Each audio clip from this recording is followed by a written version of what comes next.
Hi guys, welcome to Got the Text. Today is June 16 and our topic will be God's shovel, and the text is found in 2 Corinthians 8:7. But since you excel in everything, in faith, in speech, in knowledge, in complete earnestness, and in love, we have kindled in you. See that you also excel in this grace of giving. Tithe is 1/10 of whatever comes into our possession, and it belongs to God according to the Bible. See in Deuteronomy 14:22-29. You've probably already been familiar with tithe and have been tithing since you were very small. If Grandma gave you $100, you'd fill out a tithe envelope for $10. That's 10%. But what if Grandma gave you $100 and you filled out a tithe envelope for $90?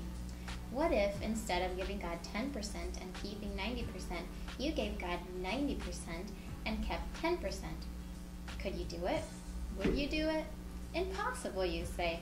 No one can live like that, especially if you have bills to pay and groceries to buy. It couldn't be done. After all, you need money to buy things with, things necessary to live. Well, it's a good thing you couldn't tell that to R.G. Letourneau, but he wouldn't have listened to you anyway. Mr. Letourneau was a big-wig Christian businessman during the early part of the 20th century. He became a Christian when he was only 16 years old and realized a very important fact. Everything we have comes from God. That means everything we own is really God's, but not ours. We've just been borrowing it. Mr. Letourneau figured that if it was all God's, he should give it right back. So he gave tithe of 90%.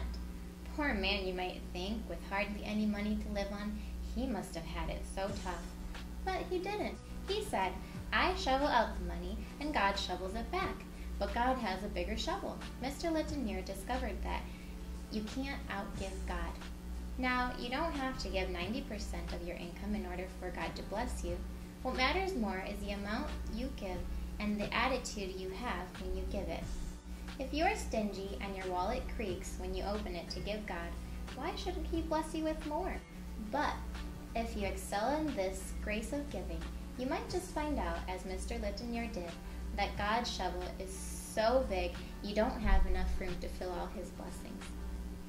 So this is all for today. Thanks for watching. We'll see you next time.